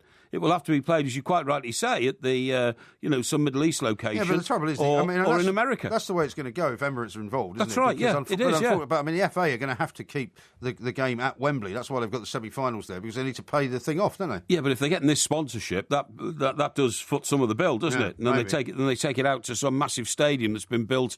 They could take it to Qatar. Where are the Emirates based? In Dubai? I presume it's the UAE, isn't it? UAE, yeah, but which one? It's Dubai, isn't it? Well, Dubai is in the UAE, yeah. Yeah, that's what I'm saying. The UAE is a collection of states. Yeah, and I think it's in Dubai. Yeah, I think so. Here's one from David. He says, how about the Community Shield being played abroad, like in Italy, taking place in Qatar over the past few years? The Italian version. Yeah, that's right. Yeah. No. That's the way it's going, isn't it? Of course it's going that way. Right, now then, here, young Liz says... he's Porky mandered the barbecue yet again. My heart goes out to you, Mr. P. It's an outrage. So you're being accused of once again bending the facts to shape your argument, not mine. It's a straightforward, a completely and utterly straightforward situation where you vote either yes or no, and I can't control it. This is all coming from other people. Are you sure that the black spot on Porky's ceiling isn't just mould? Says Sean. No, of course it's not mould, you fool. I painted it on myself. I got on a chair. Well, actually, I put a chair on the bed. That's very dangerous. It is. Very dangerous. It was rather dangerous. You didn't hurt yourself. I was lucky I didn't hurt myself, but I had the will and the willpower to do it. And then there's a picture here of a C-130 Hercules, which I'm just looking at, but it's in the colours of the early C-130 versions, Lockheed Martin, and all that. Well, it hasn't got any colours. It's got propellers. Did yours have propellers? Yeah, it did. Yeah, 4 propellers. Yeah. Well, there you go. It's an amazing contraption, actually. And we sat on these on just benches because it didn't have seats inside, because the whole back of it was full up with all of these big pallets of stuff that they were pushing out the plane. And they have benches with like netting, don't they, so that you don't fall out the plane yourself. What? They have netting all over the place on the inside of the plane. Not really, because what happens is the back of it opens up. Yes. So that, and because it's not pressurised and you've got an oxygen mask on, yes, you don't all get sucked out of the plane. So basically what they do is they open up the back and you're actually flying in a plane and you can look out the back of it. It's quite disconcerting. Yeah, I should imagine. And you don't go anywhere near that bit. No, but quite thrilling as well. It was quite thrilling. When I used to work on the Express in Manchester, every winter, well, I was only there 2 winters actually, but the snow used to come down in North Wales and trap all the sheep. So we used to go to RAF Valley, which is in Anglesey. Oh, that's where Prince William was there. That's where Prince William worked, and that was the only RAF base in this country you could guarantee never closed due to the weather, because it was shielded by mountains and all that. And we used to go there and get in these helicopters and then fly around all these mountains to try and rescue sheep and farmers. Well, and you weren't rescuing any sheep. You were just writing about it, weren't you? No, I was on the helicopter. Yeah, but you weren't doing any rescuing. Oh, I didn't go down a winch or anything like that and lift any sheep out of snow. So how were you doing any rescuing then? Well, because I was on board the craft that was rescuing them. I was part of the crew. What part of the rescue were you doing then? Motivationary tactics for the crew. Talking to the sheep? No, not talking to the sheep, but chucking a bit of hay out and all that kind of stuff. Hay? Yeah, bales of hay. We had bales of hay. What, in a snowstorm? Yeah, that must have worked well. Yeah, I tell you what, there was one pilot, and he was about 22. Because that's the only age they are. These guys, very young. Yeah. They're very young, just straight out of university. But usually at university, they've been part of the RAF, flying club. Well, normally what happens is the armed forces put them through university. Yeah, that's right. So during the holidays, they go and do all their stuff. Yeah, that's right. And this guy flew backwards up a valley in a snowstorm in Wales. Yeah. I think it was deeper down. I think it was the Brecon Beacons or somewhere like that. I mean, it was so terrifying because you couldn't see a hand in front of your face. Yeah. And any minute now, I was just waiting for a rotor blade to suddenly slice into the side of a mountain, and we'd have been gone. Yeah. So those sort of things. I once took a helicopter ride in the Carolinas after a hurricane. In where? In the Carolinas, down in Carolinas, the east coast of America. Yeah. And we ended up with this guy who was a private helicopter pilot. Right. And he was a Vietnam veteran. Right. And when we were flying out over the Barrier Islands, he said, "You want to see a trick?" We were like, "Yeah, okay." Then he flew upside down. Oh, that's very handy in a helicopter. Frightening as hell. When I flew with a guy like that, who was a Vietnam vet, he said, we'll do a few Vietnam rolls now. Yeah. And that apparently was a helicopter technique developed in Vietnam where you come in sideways, literally, and the roll bit is don't get too close, otherwise your rotor blade will hit the ground. Yeah. It was terrifying. Yeah. And that happened in, tell you where that happened in St. Lucia. Oh, yeah? Yeah, in St. Lucia when he was flying me around the island. Who were you chasing there? It wasn't chasing anybody. What had happened is I'd gone in a motorised canoe right round to the other side of St. Lucia to watch a football match. Canoe. Yeah, it is. Yeah, it was a motorised canoe. No, this bloke turned up with his motorised like canoe. Your dinghy. Yeah, well, a bit like that, yeah. And, and I said, yeah, I'm going round there, we're going to watch the football. That was the only place on the island where they had football in those days, right? Like Premier League football. Was it the Castries end of the island? Yeah, I think it was, yeah. Well, it was... the airport was? No, my hotel was right between the Pitons. Oh, yeah. That was on that part, and I wanted to get round to Castries. I stayed in a place called Marigot Bay when I was there. No, it was Marigot Bay. But anyway, the point is, we went round there, right? And then I met some people over there, and they were from the same hotel, believe it or not, and I'd not even seen them at dinner and all that. Anyway, They've probably chosen a much less tortuous route. Mind you, the roads in St. Lucia are so awful. Terrible, you terrible. Want to go on them. No, you're right. So anyway, I couldn't find my man with his canoe, his motorised canoe. To go back? No, he'd pushed off somewhere. So I literally said, how do you get back from here? And somebody said, well, there is an airfield just down the road here, and they've got a helicopter. Yeah. So I went and hired the helicopter. It only cost $200, and he flew us back. But he, like you say, he was a former US Air Force helicopter pilot, and he was doing all these rolls around the cliffs. Terrifying. Very terrifying. It didn't frighten me, of course. No, of course not. You've probably been fortified for your journey. Now, coming up next, we're going to be talking about some parking and driving licence changes, which you might not know about, and I'm going to inform you, in case you have to go and steal somebody else's high car over the next few months. Good idea. And years. Yeah. Also, Ask Porky's coming up very, very shortly. Certainly as well. is. We are the Two Mics. This is TalkSport. This is TalkSport Extra Time. We are the Two Mics. There will be a podcast coming out a little bit later on in the morning, probably around about 9 o'clock-ish is normally out there. Just follow at the Two Mics. And we're doing Ask Porky coming up very shortly too. We've got loads of questions, so thank you very much for all the people that have sent them in. We won't be able to do all of them, but we've got a very good selection. Now, something that I discovered today, I think you should know about. Right. There's been changes made at the DVLA, right? Which apparently mean that you're no longer going to have a paperless or the piece of paper that you normally have. Yeah. You've got, because at the moment what you're supposed to have is you're supposed to have the plastic driving licence, right? Which you were telling me the other day you tend not to travel around with very much. No, I do. Or the paper one as well, which you're supposed to have. It's the paper one you don't travel around with. And well, what I was going to say is when you go abroad, right, and you want to hire a car. That's right. Like when you went to Dublin to steal that woman's car, Yes. Brenda Parry's car. Yeah, well, she should have got there quicker. Well, maybe so. But now what they're going to do is they're going to do away with the paper part, right? But what they haven't done is told a lot of the foreign car hire companies in Europe. So if you turn up there and they ask you for the paper bit and you say, look, I'm sorry, I haven't got it, they will not rent you a car. Well, because apparently what's going to happen now is it's all going to be on some central computer that they're going to have to access to check whether you've got any endorsements or speeding or anything like that. I know, it's crazy. But did you know about this? Yeah, I did know about this. Right. And I'll tell you why. Over the last few years, up till about 2 years ago, I used to go with England a lot, on behalf of TalkSport or other people like that. And the number of times we got into foreign airports where the guy you're with, like I used to go with the guy called Matt Smith, he was the technician and an engineer. Yeah. No, but the number of times we had problems getting a car because it didn't have the paper part of the of the driving license. What I'm saying now is that if you've but you won't have a paper part to take anymore. That's my point. I know, but I mean, you just hope that they've educated all these foreign firms and all that. Well, apparently, what you're going to need to do before you go on holiday is you're going to have to go to the DVLA, go online to DVLA, and get some kind of code from them, right? So that when you then get asked for the paper bit, which you don't have, you give them this code, which they then punch into a computer. I thought the whole idea was that when they issue the plastic driving licence in future, it will contain all the documentation that the paper bit had. It's not going to. But that again's got a fault, because I looked at my driving licence the other night, because, if you've got an out-of-date driving licence, you can be fined £1,000, up to £1,000. Not only that, but if you've got an out-of-date picture, you can be fined. Yeah, that's right, absolutely. But I looked at mine, and my driving licence doesn't expire until 2027. Right. So unless I take the trouble to go and get a new one with all the data on it, which I think you need now. No, you won't need that anymore. Well, I don't know. Because what they're saying is that all this information that's being held on you will now be on a central computer,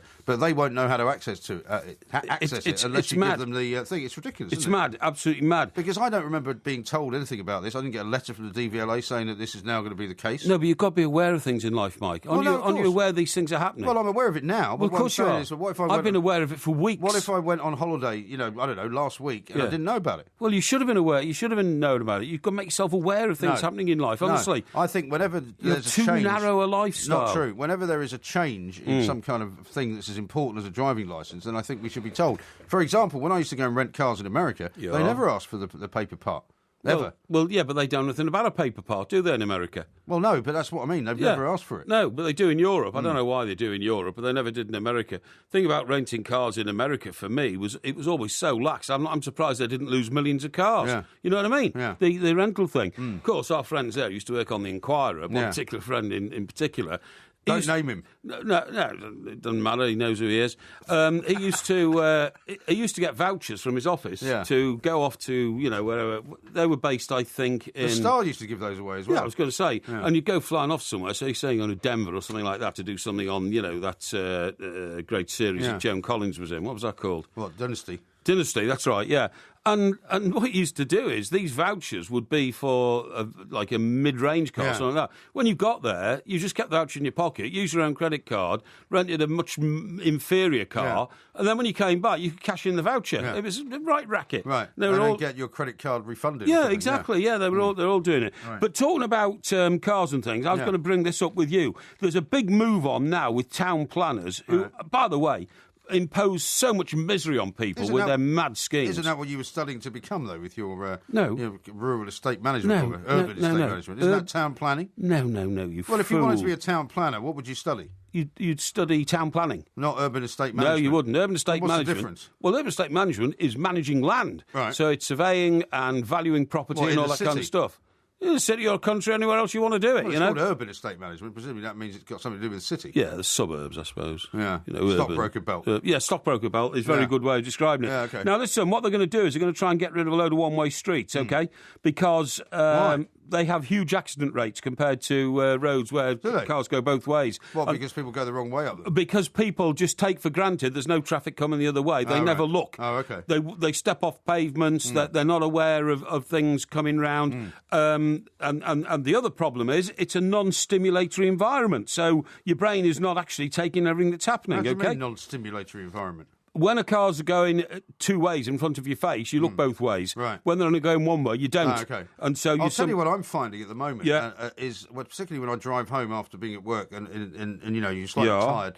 This 20-mile-an-hour speed limit puts you in a kind of trance. Oh, it's terrible. Because you're driving so slowly it's that terrible. You're not kind of as active and aware as you would normally be, right? It's absolutely terrible, yeah. And so, I mean, funny enough, yesterday morning I was driving at about 20 miles an hour and I was approaching a zebra crossing and I didn't really see anybody, so I was just kind of moseying along because you're not aware of slowing down for a zebra crossing. No. And suddenly I realised there was a guy walking out on it. Yeah. And I had to kind of screech to a halt. That will cause accidents. Yeah, I think it will. This is part of the one-way thing. Part of the one-way thing is that because you think you're on, like, for want of a better word, the fast lane, you know what I mean, a fast track, whizzing around a one-way system, you're not aware of things around you. Whereas when there's traffic going both ways, you have to constantly be aware of traffic turning in front of you, of indications of cars coming the other way, of lights and avoiding cars coming the other way. And on one-way streets, all that goes to hell. Right. And that's going to... Oh, the other thing, by the way, studying town planning and property and all that. Yeah. Do you know what you do now to get a big increase in the value of your property? What do you mean? You give your property an exotic name. So if you call it something like Porky Towers or something like that? Exactly. Well, you can't do that in a block, though, can you? Yeah, of course you can. How? Why not? Because considering I've got a very... Well, instead of being flat A exactly. 115 exactly. Because I've got a very beautifully carved gate, on the front of my apartment. You mean a prison door? No. Beautifully carved. It's like an iron gate. No, prison door. No. It's a beautifully carved. It's white. It's not black. It's a beautifully carved gate. Now I could call that now, the Porky Penthouse officially. Well, you could call it officially. That. But what about the woman across the way? What would she have to say about that? Well, that's up to her. I don't know. I don't care. So you can't have a penthouse with somebody else on the same floor. At the moment, mine is apartment 25, and then the rest of the address. Don't give it out. No, I'm not going to. I could call it Porky Penthouse, right, and then the rest of the address. And then people would think, wow, that's exotic. So if you call your house... How many apartments are there in this building? 32. So how could 25 be the penthouse? Because it's 25 and then 31 and then... you know what I mean? No, I don't. No, it's 25, 27, 29, 31. What, you don't have even numbers there? No. Don't have even numbers at the top. I don't know. That's weird, isn't it? Yeah, I don't know if it's weird or not. But anyway. So all those high numbers are below 25, are they? No, they're all above 25, well, aren't then how can 25 be a penthouse then? Because it's one of 4, you see, in the block. See what I mean? What, 4 penthouses? Yes. Right. You see, on the floor below us, there's 8 apartments. Okay. On ours, there's only 4. Oh, I see. See what I mean? Yeah. So it's one of 8 penthouses? No, it's one of 4 penthouses. So above you, there's not a penthouse? No, of course not. I'm on the top. That's why I call it a penthouse. Well, where's apartment 31 then? It's to the side of me rather than opposite. So you're the top floor with 25, 27, 29, 31. That's right, absolutely, yeah. I see. Yes. Okay. You got it? You got it? Yeah, good. Now then, what I was going to say is... you've been conned, in other words. No, not at all. You've been sold a penthouse that isn't a penthouse. No, of course, no, it is a penthouse. How come I've got a roof garden? It's not a penthouse, you fool. Well, I don't know. Yeah, well, I'm telling you, that's what it is. Now, let me tell you this. If you call that blinking old shack you've got in the middle of that field down in Sussex... something like, high trees or little birches or something like that, you'd double the value of it. Right. You didn't realise that, did you? I didn't realise that, no, but you'd have to be selling your place to somebody pretty ridiculously stupid if they thought it was worth something more than that. And also, you should lobby the council and get them to change the name of your street, because listen to this, nearly 1 in 10 house hunters is willing to pay up to £30,000 more for a home located in a street with royal, palace, lord or bishop among the names. That's ridiculous. How about that? Yeah. That is fantastic, that. We should all do that. I live on a street with no name. Yeah, you're on a street with no name. That doesn't surprise me. On a street with no name. Yeah, it's just a private road. On a street with no name. That was you too, by the way. It was indeed, yeah. We were also on the rich list. Did you ever see the video of them playing that on top of a building in Los Angeles? Yeah. And we are closing down this location because thousands of people gathered at the base of the building. That was all a stunt, though, wasn't it? Of course it was. Yeah. In fact, you know what it was? It was a takeoff of Let It Be. The Beatles recording of Get Back. Was it Get Back? Get Back on the roof of the offices in Savile Row. Yeah, that's right. Now coming up, I want to talk to you about Blackpool because they've taken a statue away now from outside of Blackpool Stadium. Who's taken the statue? Well, the word is that the Oyston family have removed it, right? Because I thought you were telling me earlier that the fans had nicked it. No. Yeah. No, the fans haven't. The fans were going to have a demonstration against the Oystons, right? And the meeting point for the fan demonstration, which was happening this weekend, was on around the Stan Mortensen statue. And mysteriously, the Stan Mortensen statue has been taken away, and all that's left is the plinth, and that's what it looks like. That's terrible. Isn't that strange? I read a story somewhere. I've seen the time, by the way. Yeah, don't worry about that. I read a story somewhere that Mr. Oyston Senior, who apparently is over 80, and a very wealthy man, £100 million wealth or something like that, is allegedly in litigation with a lot of fans who've, passed comment on him, which is not favourable. The Oyston family won a case against the guy who wrote something on Facebook. Exactly. And then the fans collected $20,000 for him to pay the fee. That's all I'm saying. But apparently there's another 3 or 4 of these cases happening. So there are. So there's not a great relationship, is there, between the fans and the owners of Blackpool Football Terrible Club? situation. We'll talk some more about that coming up. But coming up next, though, it's time for Ask Porky. So it get your problem-solving hat on, and we'll be reading out some of your questions coming up next on Talks from Mr. Parry is what everybody wants and what everybody needs. And, the Agony Uncle. The Agony Uncle. He's already helped an awful lot of people, and of course, when you send your tweets in at the 2 mics, that's the place to get them. And I've got a whole load of them here, Mr. Parry, once again. So don't worry about taking too short of a time to answer them, because some of them might need a bit of explanation. Okay. But let's start straight away with one from Richard, who sent this in at the 2 mics. Should you always put your needs in life ahead of others, or help others achieve their needs in life? We're only on this planet to help others. That's my view. Help yourself by all means, because you've got to have food and sustenance, a roof over your head. But remember, the main priority in life, to get satisfaction out of life, to justify your existence. I'm individually a Christian, and I believe in the Christian way of life. And part of what are you? So you say. What are you laughing? So you say. And part of my Christian belief is that we are here to help the other man. You won't see me passing by on the other side of the street like that other guy from the Bible. What was his name?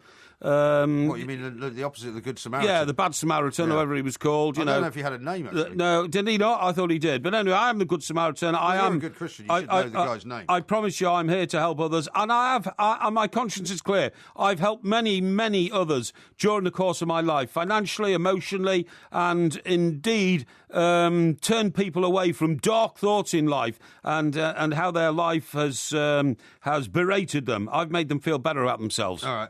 Question, next one, from Woodenhead. This one is, if you were in a talent show and had to perform on stage, what talent other than talking would you perform?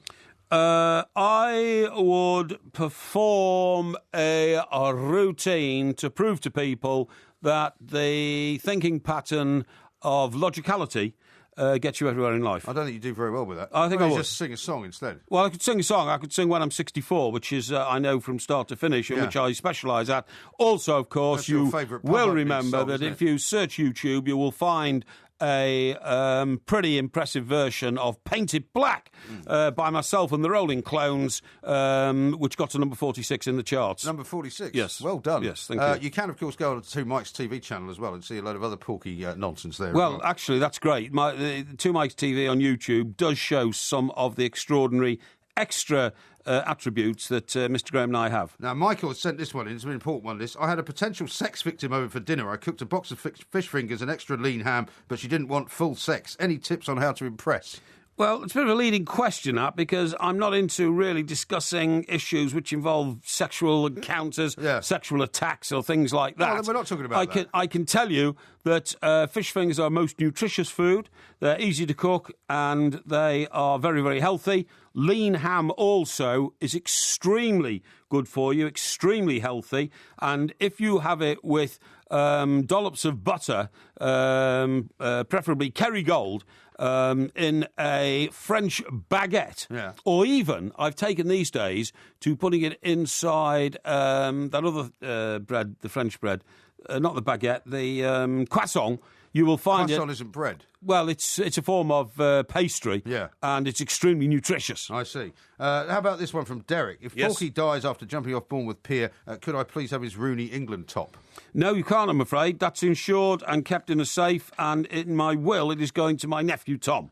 Why'd you give it a safe? Because it's very valuable. I don't want people to steal it. Especially now you're giving your address out. Well, remember... What number was it again? 25? Yeah. Remember, very soon, Rooney is going to be the most capped England player. Yeah. I mean, even sooner than that, he's going to be England's leading goal scorer. Yeah. So if you have a... I'll tell you what I've got for next year, by the way, 2016. I don't think we've got time. Well, this is in the middle of Ask Porky. Yeah, okay, yeah, you're right. Tell me afterwards. Yeah, good idea. Tell me afterwards. Good so idea. the answer is no, I'm afraid, no, Michael. Sorry. Here's one from Ian. I grew up never knowing my father. My mother, who worked as a secretary on Fleet Street in the 80s, says my dad was a hotshot journo she was seduced by, who then fled to the USA. Any advice on how I track him down? Well, that sounds like it could be old Fatso sitting next to me here, Mike Graham, who... Disgraceful. I wasn't in Fleet Street in the 80s. Whose behaviour very much mirrors that you've just described, licentious and disgusting. Except I wasn't here. So you wouldn't have to look much further than him. If, however, somebody's trying to point fingers at me, I can assure you I was never... of the irresponsible type. To be fair, you'd have to cast your net pretty wide to define who that might have been. I did not bring children into the world who I did not then care for. Now, this is a good one from Thomas. Right. I'm thinking of taking my girlfriend on a caravan holiday or a narrowboat holiday. Which one should I choose? Well, I think most caravans should be tipped over cliffs because they, to me, are a blinking nuisance. They clog up roads. And I think the people who stay in them are a bit weird. Who wants to stay in a little box in the middle of a field that doesn't have running water or a flushing lavatory well, they do have running or water a shower? Oh, no, but I mean, you know, you're talking about exceptional ones. Now, most people who stay in caravans... Some of them like barbecues as well. Yeah, they do like barbecues, and they play tennis on the grass outside with a little net that they put up and all that kind of stuff. I mean, appalling. And normally their ablutionary needs are looked after by a concrete building nearby, with communal showers and communal loos and all that. Oh, not for me, thank you. Get rid of the caravan. What was the alternative? Narrowboat. Narrowboats. No, I think you prefer that because they basically go down canals and stop at pubs. Yeah, I used to think the concept of a narrowboat was very romantic and all that, and what a lovely day you'd have. Literally getting on a narrowboat and chugging along the Leeds-Liverpool Canal from one side of the country to the other. Forget it. You've got to go through about 20 locks a day. All you'd ever spend your time doing is jumping on and off the boat and winding up gates and locks and things. It's pathetic. And avoiding supermarket trolleys. Exactly. This idea that... But if you do it in a nice place like Wiltshire, though, there are some beautiful pubs. I was about to say, the idea is, the Avon and... Kennet and Avon Canal, every 2 or 3 miles is this beautiful country pub, and you just tie up and go in a pub. Rubbish. You've got to go through all the locks first. They're both garbage. So what would you suggest somewhere else, then? Yes, definitely. Right. Here's one. Get yourself into a 5-star hotel. Never mind the expense. Here's one from Matt. He says, Don Parry, I'm starting my own crime family and I thought I would ask a master criminal such as yourself for advice. Well, of course I'm not a master criminal. I mean, I have had to bend the rules occasionally in pursuit of my profession to get where I am today. I would urge you to turn away from crime. Crime is never the answer to anything unless it's on the spur of the moment and gives you a sudden, instant sort of leg up in life, if you see what I mean. Okay. But generally speaking, I'd say turn away from crime. MU Lads has sent one in. He said, what's Porky's take on the snooker? Who's going to win it? Well, it's interesting snooker because Ronnie O'Sullivan, who we all love for his talent, the greatest natural snooker player of his generation, seems to be out of sorts. And the latest one is using cue to line up a ball on the table, which is against the rules, but he didn't get punished. Right. Didn't put his socks on. Taking his shoes off as well, hasn't he? Didn't put his socks on the other day and nearly smashed his cue on the side of the table the other night when I was watching him. So I would say, to be honest, I don't know the names of a lot of the leading snooker players now. The game has fallen out of the general perception, I think, of sport. Yeah, OK, so no prediction from that one. Martin says, Mr. Parry, my Mrs. snores are as loud as the sonic boom from Concorde. Should I make her sleep on the settee so I can get some kip? I'd just put her in a separate room. Most civilised homes... in a locked room, maybe? No, I haven't got a locked room. Most civilised homes these days have at least 2 bathrooms, so your wife should always have her own bathroom. So-called man of the people. And you should have your own bathroom. And actually, the best way to conduct a relationship, make sure it works, is to have separate bedrooms with ensuite bathrooms, and then you can visit each other's bedroom night by night to make it look like you're still having a romance and you're creeping along the corridor to go and visit your lady friend. Is this your advice for That's a married my advice. couple? That's my advice. Kelly says this, do I now sell all my iron ore shares and invest the money in tequila? Well, you might do. I mean, iron ore's taken a terrible plunge with one... I thought it was on the way back. No. One big company in Australia in particular has actually laid off all its workers. I would say have faith and nerves of steel. Get the pun, nerves of steel, and you'll soon be back where you should be. Okay, at now, the top of the tree. A couple of quick ones here coming in. One from Becky, who says, I have a new male cat, and I'm not sure whether to have him neutered or not. What do you think the pros and cons of neutering are? The only person around who should be neutered is old MG. He's had a reckless life of abandon, treating women purely This is not about me. Purely for his own sexual satisfaction for many years. Neutering is a good idea in his case. OK. Rich says this, I went for a job at the local newspaper today and broke the door down. I now still have no job and a £500 bill. What next? Well, I admire your enterprise. Go and kick a few more doors down until you get a job. And by the way, it's a good job you don't work for that paper, because if the editor of that paper didn't admire you for what you did, it's not worth working for anyway. Go round and kick his face in the door, because he's clearly no good. No, I do not advocate violence. No, that was just a loose expression. Of course, it wasn't meant literally, right? No. Now, here's one from John, who says, how many miles a week would Porky suggest I walk to maintain a healthy lifestyle? 30 miles is what you need to walk to keep yourself fit. 5 or 6 miles a day, 5 days a week is fine. Don't jog. It smashes all your knees to pieces and jars all your hips and your bones and all that. Walking, sometimes on pavements, but also over country land like Box Hill in Surrey, or the Yorkshire Dales, or the Peak District, or the Cairngorms, or the Lake District. OK.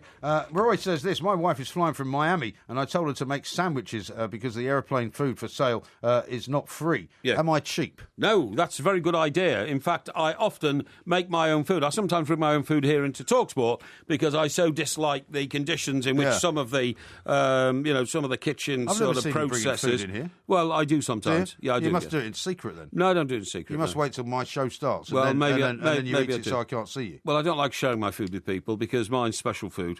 Do you have to bring a tin opener in as well? No, I don't have to bring a tin opener in because if I've already procured a corned beef sandwich on fluffy white bread, then why would I need a tin opener? True. All right, finally, last question. Yes. This is one we've got time for. This is from FC. He says, given Porky's colourful life but absence of a wife, would he swap all of his wealth to meet his true love?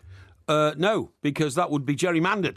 If you see what I mean. How do you mean? Well, you can't arrange relationships. They either happen or they don't. Well, it's a hypothetical question. Yeah, in my case, it didn't happen. So, no, I wouldn't. And anyway, I haven't got great wealth or anything like that. I'm merely comfortable through 4 decades of incredibly hard work, sweat and toil. And I have no a slum landlord. I have no shame about that, and I have no regrets about it. It simply didn't work out that I was forged together with another human being to create a unison, which ended in the flourish of matrimonial aspirations. It wasn't for want of trying, though, was it? It wasn't for the want of trying, definitely not. No, absolutely right. Well, that's another edition of Ask Porky. Excellent. We'll have another one coming up next week. As you know, it's Porky Vision tomorrow night, and then on Thursday night the quiz is going to be on 1980s music. Yes, that's right. Which is what you've asked for.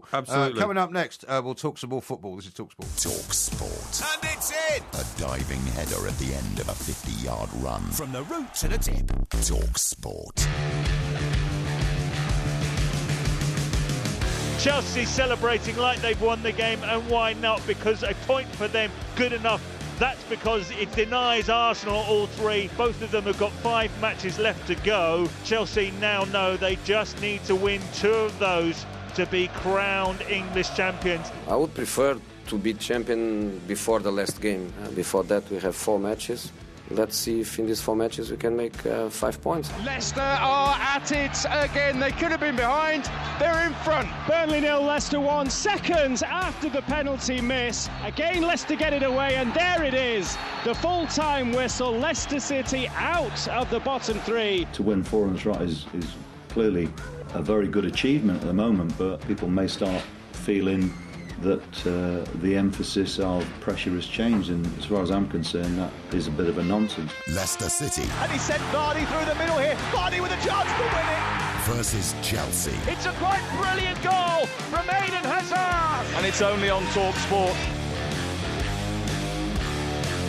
Live TalkSport commentary tonight, Leicester against Chelsea. If Chelsea do get 3 points, well, I'm not certain they will, to be honest, because Leicester are on a bit of a roll and Chelsea haven't been that amazing this season. Oh, I'm certain Chelsea will. You are? Absolutely certain. Well, we may have to discuss this tomorrow. Well, I mean, you say Leicester on a bit of a roll, but I mean, what have they won 4 games on the trot? Yeah. Well, that roll can't go on forever. Well, it can't go on forever. Not a team like Leicester. But Chelsea have had, a couple of big games, haven't they? They've had Manchester United, they've had Arsenal, and they've been criticised for being boring, and this is the kind of game they'll lose. But I think that is made up. That is made up for Jose to win. Without a shadow of a doubt, he's going to win that. Absolutely no problem. And then if they do win that, of course, then they'll only need 3 more points to win the league, won't they? And they're at home to Crystal Palace on Sunday in the early game. They could win it then, and he'll want that. He'll want that so he can go and throw his medal into the crowd and all this kind of stuff. Yeah. You know what I mean? Well, I mean, they're going to win at some point, aren't they? I'm sure that'll happen. I don't think Leicester have got a hope in hell. I think Leicester's, short but very spectacular and rather brilliant run of 4 victories will end against Chelsea tonight. It's bound to. We shall see. No, it's bound to. I think it'll be. Not we will see, mate. It's bound to. What do you think? What do you think is going to happen? I think either Leicester will win or it could be a draw. No, what's that nonsense? I don't think Chelsea will get 3 points. I'm sorry, honestly, you talk some bilge sometimes. Well, that is bilge. We can discuss it personified. Later on tomorrow when the game has been played. We won't need to.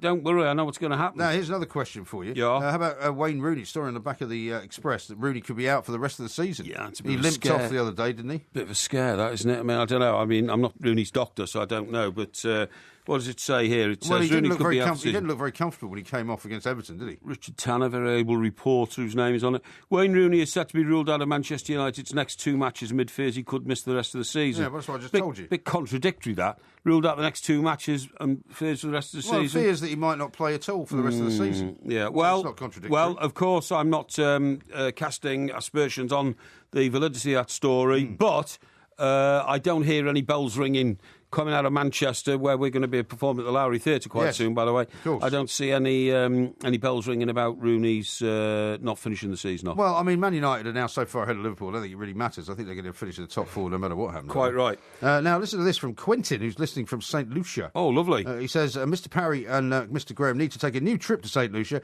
You won't have to leave the hotel to see football.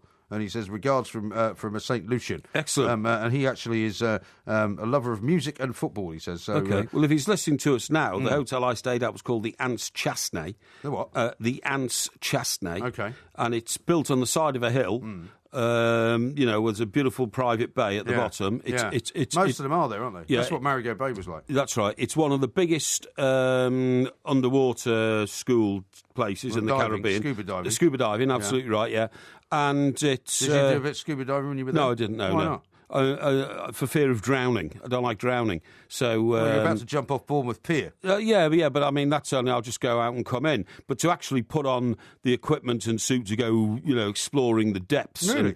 And anyway, I fear getting... Fascinating, that. I fear getting bitten by big fish. Really? If a big fish came along... You're full of fear, aren't you? Yeah, I'm full of fear, full of fear. Yeah, I'm full of fear for things I don't know about. Well, there's a lot of things you don't know about. I think there's a lot of mystery about the depths of the sea. I know what do you think's down there? Well, some big squid might get hold of me and wrap its tentacles around me. No, I'm serious. Well, like the man from Atlantis. Yeah, that's right. Yeah, I don't fancy that at all. Or the creature from the Black Lagoon. Yeah, that's right, creature from the Black Lagoon. I don't want to be bitten by a shark. So you went all the way to St. Lucia. Did you do any kind of boating activity apart from getting on a canoe with an outboard motor on it? Yeah, I got my motorised canoe out. Because when I went to St. Lucia, I actually sailed down the Windward Islands and went down to Mustique and went down to Beckwith. Oh, well, good for you. And all those places. Yeah. Sorry, I didn't know your name was, Chichester or whatever. Chichester? Yeah. Well, no, sailing's a very fun activity. It was Chichester when it sailed around the world. Sir Francis Chichester. Sir Francis Chichester, that's it was him, Chichester, Do you know the name Chichester. of his boat? Do you know the name of his boat? The Gypsy Moth, wasn't it? Gypsy Moth, I think it was... No, Gypsy Moth. I think it was I think it was a Gypsy Moth. Yeah, I think it was, yeah. No, but it's beautiful. And when he landed, actually, I thought it was quite funny because I was a kid and he landed and he had like wobbly knee syndrome because he hadn't been on land for so long, and he fell over and I thought he was intoxicated. I thought he'd been drinking rum on the boat. Mustique is an amazing place. You ever been there? Mustique. Have I been to Mustique? Which is it's more or less a private island. It's where Mick Jagger had a house. It's where David Bowie had a house. Where Princess Margaret had a house. There was a chap there who was a waiter and a butler, and he ran the only hotel on the island. Well, no, it's a guy called who runs Basil's Bar. Basil. That's what you're thinking Basil, that's a guy. Basil's Bar, and you're only allowed to go to Basil's Bar if you're either staying in the hotel, and there's a beautiful hotel. The hotel on the island is at the top of the island called the Cotton House. Okay. It's absolutely beautiful. Yeah. We went up there for a drink, but you're only allowed to go to Basil's Bar if you're staying on the island. I see. In one of the big houses, or if you're on a yacht and you can moor the yacht outside the bar and go in. It's fantastic. I went to St. Bart's, which is the best island now. I mean, by a mile. Well, it's not better than Mustique. Mustique is the most exclusive island in the Caribbean. I will accept that. What I'm saying is, for where you can access islands, St. Bart's is the place now. For instance, I think Mr. Mourinho, not Mourinho, Kamrad Abramovich, Mr. Abramovich, Chelsea, I think he had a special berth built for his yacht because, it's so big that he couldn't get in close enough. But his thing is this massive motorboat, though, isn't it? I mean, it's not like a yacht. No, it is a yacht. It's a huge yacht. No, it's a massive liner. It's like a sort of QE2 style ship. Yeah, that's what I'm saying. But that's a yacht. They call them yachts. You don't call them yachts. If you're a sailor, you don't call that a yacht. Well, you do call it a yacht. It hasn't got any sails. It doesn't have a sail. Look, all the world's top yachts now owned by men in the Middle East, Russian oligarchs. But I'm saying people if you're a sailor, the founder of Microsoft. But you're not listening to me. If you're a sailor and you're a purist about sailing, well, they're not purists, are they? No, they're not. But you don't call it a yacht. They are called yachts. When you see all those boats lined up at Monaco for the Monaco Grand Prix, they don't talk about look at the big motorboats. They talk about look at the big yachts. That's because they're not sailors. Well, they don't care. You just being pernickety. You've got no romance in your soul. Listen, I want to talk to you. Sailing without any kind of motor on the sea, where it's so quiet that all you can hear is the swish of the water and the wind in the sail, is the most fantastic way of travelling that you've ever done. You wouldn't do it because for you it's too slow, and you'd rather be on some millionaire's, massive, great big motorboat, stink pot as we call them, and not have to worry about the boom arm suddenly swishing around in the wind and knocking you off the boat by smashing your head in. Look, you've got two young sons, right? And you have two other children. Yeah. What would you think if one of your children turned out to be a child genius? I wouldn't be at all surprised. Well, it would surprise me with a thick head of a father like you. But what I'm saying is, I was just looking at a situation today. A little boy called Curtis Elton, right, 11 years of age now, and he's just been awarded a degree-level piano diploma at Trinity College, London. And this little boy began playing when he was 3, and he could read music by the time he was 4. Yeah. Now, I feel sorry for that little boy, because child genii never have normal lives. Well, it's very difficult for them, isn't it? Their lives just become a nightmare. Who was the girl, Ruth somebody, years and years ago, 25 years ago probably, and she turned out to be a mathematical genius. Her father stopped work. And they go to university when they're sort of 12. Oh, they go to university when they're 12 or 13. They don't mix with people their own age. Her father stopped work to tutor her at home because he was a maths, lecturer or something like that. And by the time, I wonder what she's doing now.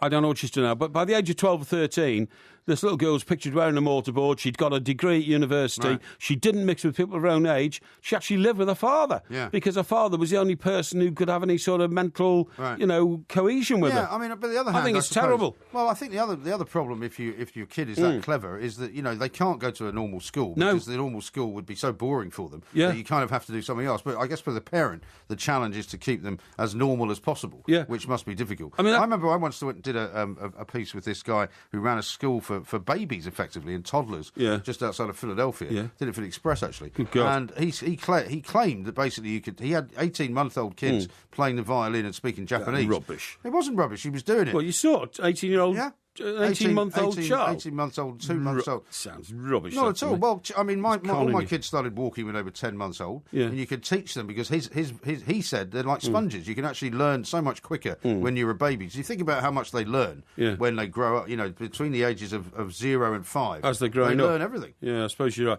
I mean, the reason I went to the King's School Chester was because you weren't a genius, were you? Well, I was much brighter than other kids of my age. That's why my parents decided to send me to a school with superior intellectual people in it, because my intellect was almost as the match of a teacher in what do you call it, a state school. Really? Yeah. So what was your reading age then when you were 6? About 14. Rubbish. Yes, it was. I was absolute cobblers. When I was 3, I used to read the instructions on the back of a cornflake packet to my mum on what are the instructions on the back of a cornflake packet? How to turn the cornflake packet into a mask, a cowboy mask. I've never seen any instructions on the back of a cornflake packet. It was. The Lone Ranger. Yeah, well, the only instructions you would have needed is how to open it. No. There was a Lone Ranger mask on the back of the cornflake packet, and I read out the instructions and asked my mother for a pair of scissors so I could cut it out. Really? She was astonished. She just couldn't believe it. For this a kid when of you that were 3. Yeah, when I was 3, for a kid of that age to understand how to do that. Have you got any pictures of you wearing the Lone Ranger mask? I mean, it's quite appropriate. I don't think so, since you went around robbing people for the rest of your life. Well, the Lone Ranger didn't go around robbing people, did he? He went round rounding up the robbers. Yeah, but wearing a robber's mask. No, I don't think so. What about your IQ? You ever had that tested? It's big. Big? Yeah. What, yeah. two numbers or 3? No, it's about 170 something. Is it? Something like that, yeah. Really? Yeah, as far as I know. Yeah, as far as you know. But I mean, I wouldn't lower myself to taking one of those tests. I tell you, I think are the biggest bunch of bores in the world. All these people in Mensa who telling guaranteed idiots. Tell you how bright they are. Yeah. And can you imagine going to a meeting of all these Mensa freaks? Yeah. They couldn't read the instructions on the back of a cereal packet when they were 3. I bet they couldn't. No. I bet they couldn't. Seriously, no. I mean, well, apart from it open here, I don't know what the other instructions are. What do you mean? Oh, well, that's what this are the instructions I've ever seen. Don't you know there was little arrows on the back which showed you how to cut the face off, and then you had to cut 2 little eye holes out there, and then you had to get your mum to I think you hallucinated. To get a bit of elastic to tie it around your face, and lo and behold, you've got a Lone Ranger mask. Yeah. And I worked that out when I was 3. Wow, nobody else could. That was the last thing you showed that packet of cornflakes to any other kid age 3, and all he'd do is jump up and down on it, think it was a plaything. Yeah. Not me. I knew. You grew up in a house full of gibbons or something. No. Anyway, now listen. I'm afraid we've run out of time, but you'll be back at 2 o'clock tomorrow, will you not, when it will be Porky Vision time. You want to give us a taste of what you're going to be telling us about? Poldark. The last episode of Poldark. Something called Vera, which is a ridiculous detective thing about a woman detective. A lot of people like that. Oh, it's rubbish. It's utter rubbish. Okay. And And one I saw today, which is very, very interesting. Yeah, well, we haven't got any time now. No, it's about. It was about Mr. Murdoch's father, Sir Keith Murdoch. Oh yeah, the thing about Gallipoli and the discovery of the Gallipoli massacres. Yeah, okay. This is Talk Sport. We are the Two Mikes. Look at the light. Don't forget to come back tomorrow for another sparkling, as fizzy as a bottle of champagne podcast from the Two Mikes. Excellent, that's good. Yeah. Who was the young lady? I'm not going to name her. Oh, no, you should. No, I'm not going to. Was it Rebecca Hardy? Yeah, it might have been. Ah, it might have been. See? I know these things. I don't know why you want to give all these names out. Because you accused me of stealing Brenda Parry's car when I was pursuing a track across Ireland for the Mountbatten murder and said I was a nasty villain. You've done exactly the same thing. I didn't steal a car. Exactly. You stole a place on a plane. I didn't steal a place on a plane. I used rat-like cunning to get on there when she had obviously tried to use her rat-like cunning to get on ahead of me. Well, if you've got any rat-like cunning, mate, you learnt it from me because I was the inventor of rat-like cunning in journalism.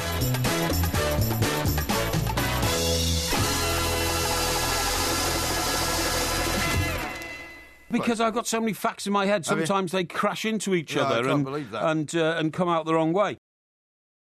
If you love the Two Mikes podcast, you'll love the live show. Weekday overnights from 1am on DAB Digital Radio and 1089 and 1053 AM and via the TalkSport app. TalkSport, your Premier League station with exclusive commentaries every weekend. What an absolute corker! TalkSport.